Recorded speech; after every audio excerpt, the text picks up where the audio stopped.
Dan Nasdem mempunyai keyakinan semua itu adalah anak-anak bangsa yang baik, pilihan-pilihan yang baik. Maka yang ingin dicari Nasdem adalah yang terbaik daripada yang baik-baik.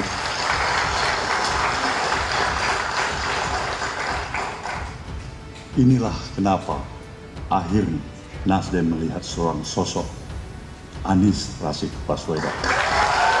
Orang kaget ketika Partai Nasdem kemarin mendeklarasi Anies sebagai capres secara terburu-buru. Ada apa di balik pencapresan yang terburu-buru itu? Partai Nasdem yang telah mencapreskan Anies Baswedan dan akhirnya menjadikan bukti bahwa Partai Nasdem nggak punya calon yang potensial dan berkualitas. Kelihatan banget kader-kader partai nggak ada yang pantas jadi calon presiden. Jadi saya melihat kayaknya kok hambar pencapresan Anies Baswedan oleh Nasdem. Saya melihat kok kayaknya hambar sekali, seolah-olah ragu-ragu, seolah-olah tidak mantap, seolah-olah sebuah sikap politik yang masih bisa dianulir, yang masih bisa dirubah pada waktu-waktu yang akan datang. Dulu Anies pernah membuat statement bahwa kalau Pak Prabowo maju menjadi calon presiden, Anies tidak akan mencalonkan diri jadi calon presiden. Apakah seorang Anies Baswedan akan konsisten terhadap statement awalnya? Mohon maaf, saya meragukan. Soal Nasdem disebut partai bodoh, senior PDIP mungkin dari kader yang hengkang. Politikus senior PDIP Perjuangan Hendra Supratikno akan bicara ihwal Partai Nasdem disebut partai bodoh karena deklarasi Anies Baswedan. Hendrawan mengatakan PDIP tidak merasa tersindir atas pernyataan Surya Paloh itu. Menurut dia, itu bukan menjadi urusan PDIP. Lebih lanjut, ia mengaku tidak tahu terkait siapa pihak yang dimaksud oleh Paloh. Ia menduga pihak tersebut kemungkinan berasal dari kader Nasdem sendiri. Meski demikian, ia menegaskan PDIP memegang prinsip untuk tidak ikut campur dan menghargai keputusan partai politik lain.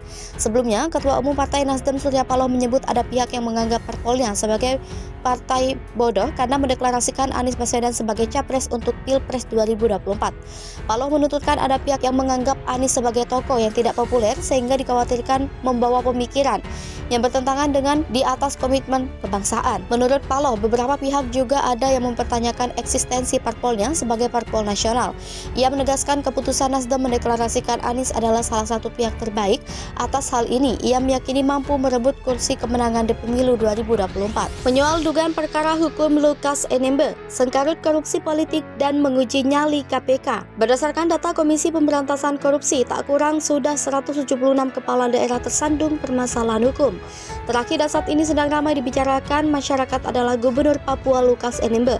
Bagaimana tidak, di balik dugaan gratifikasi 1 miliar rupiah yang disangkakan KPK ternyata turut ditemukan adanya aliran dana tak wajar yang mencapai setengah triliun rupiah. Jika kemudian tudingan dan temuan KPK terbukti, maka Lukas bisa dianggap sebagai kepala daerah paling korup sepanjang sejarah. Merujuk pada pernyataan Menteri Koordinator Bidang Politik Hukum dan Keamanan Mahfud MD, Lukas disinyalir melakukan penyelewengan anggaran operasional pimpinan dan pengelolaan Pekan Olahraga Nasional. Dalam konteks ini menjadi menarik jika dibenturkan dengan isu efektivitas pengawasan oleh Inspektorat Daerah. Sebab aliran dana tak wajar Lukas baru-baru ini terdeteksi melainkan sejak tahun 2017, sebagaimana disampaikan Ketua Pusat Pelaporan Analisis Transaksi Keuangan. Hal itu menandakan selama 5 tahun kebelakang praktis peran Inspektorat lemah sebagai aparat pengawas internal pemerintah Provinsi Papua sekaligus benteng awal preventif praktik korupsi. Tidak cukup itu, sekalipun terdengar klasik, namun faktor yang kerap menjadi motif kepala daerah terjerumus praktik korupsi adalah biaya politik tinggi. Misalnya saja, berdasarkan temuan Kementerian Dalam Negeri beberapa tahun lalu, anggaran yang harus disediakan calon kepala daerah bisa puluhan miliar rupiah, bahkan untuk level gubernur mencapai ratusan miliar rupiah. Jika dilihat pendapatan setiap bulan, mustahil pimpinan daerah tersebut dapat mengembalikan modal yang telah dikeluarkan saat masa kampanye. Pada titik ini kemudian praktik korupsi merajalela dan berhasil menyeret ratusan kepala daerah ke proses hukum. Dugaan praktik korupsi yang dilakukan oleh Lukas juga menjadi pemantik untuk mendesain ulang rekrutmen partai politik. Selama ini rekrutmen yang dilakukan partai politik tidak transparan dan akuntabel, serta hanya berorientasi kepada kekuasaan. Biaya yang mahal juga menjadi persoalan serius dalam proses rekrutmen politik. Tak jarang kader partai politik harus mengeluarkan biaya hingga miliaran untuk mendapat rekomendasi dalam pemilu.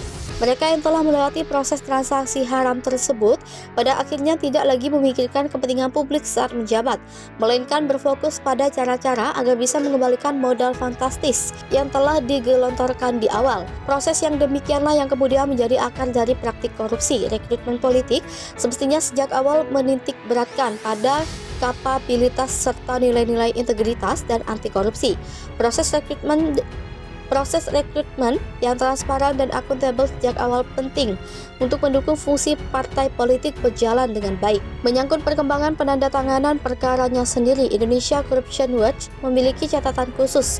Pertama, sebagai warga negara terlebih menduduki jabatan sebagai kepala daerah, Lukas semestinya memberikan contoh baik kepada masyarakat dengan memenuhi pemanggilan KPK. Sebagaimana dipahami berdasarkan pasal 112 KUHP, seseorang yang dipanggil sebagai saksi maupun tersangka memiliki kewajiban hukum untuk menghadirinya. Jadi, jika Lukas terus-menerus mangkir, sudah selayaknya KPK segera melakukan upaya hukum berupa penjemputan paksa. Hal ini pun sejalan dengan pasal 50 ayat 1 KUHP yang menyatakan bahwa tersangka berhak mendapatkan pemeriksaan oleh penyidik. Selanjutnya dapat diajukan kepada penuntut umum. Opsi yang lain juga mungkin dilakukan oleh KPK adalah menangkap dan menahan Lukas. Pasal 17 KUHP mensyaratkan dua hal kepada aparat penegak hukum yang ingin melakukan penangkapan, yakni perkara sudah naik ke tahap penyidikan dan status orang tersebut sebagai tersangka. Bahwa jika kemudian Lukas ditangkap, KPK pun dapat langsung melakukan penahanan seperti diatur dalam pasal 21 KUHP dengan alasan-alasan tertentu. Misalnya kekhawatiran tersangka akan melarikan diri. Dengan itu diyakini proses hukum terhadap Lukas dapat berjalan lancar dan siap untuk segera disidangkan di Pengadilan Tindak Pidana Korupsi. Melansir sejumlah pemberitaan disebutkannya bahwa Lukas saat ini diduga dalam keadaan sakit sehingga tidak dapat menghadiri pemeriksaan di KPK. Menanggapi hal itu, untuk memastikan objektivitas keterangan tersebut, KPK dapat meminta second opinion di Ikatan Dokter Indonesia. Ini bukan pertama kali KPK lakukan. Sebelumnya, lembaga anti rasuah itu juga pernah meminta bantuan IDI saat menangani perkara korupsi KTP elektronik dengan tersangka mantan Ketua DPR RI Setia Novanto. Kala itu terbukti bahwa alasan sakit yang diutarakan oleh Setia terlalu mengada-ngada. Maka dari itu, penting bagi KPK untuk segera mengulangi tindakan tersebut dalam konteks perkara Lukas. Dalam kondisi kesehatan Lukas terbukti benar sedang sakit, itu pun tidak bisa menghentikan langkah KPK menyidik perkara tersebut. Sebab berdasarkan peraturan perundang-undangan, KPK diperkenankan menerapkan pembantaran terhadap Lukas hingga yang bersangkutan dianggap layak diperhadapkan dengan proses hukum. Sama seperti situasi di atas, pembantaran juga pernah dilakukan KPK saat menangani perkara yang melibatkan mantan Ketua Umum PPP, Roma Hurmuzi.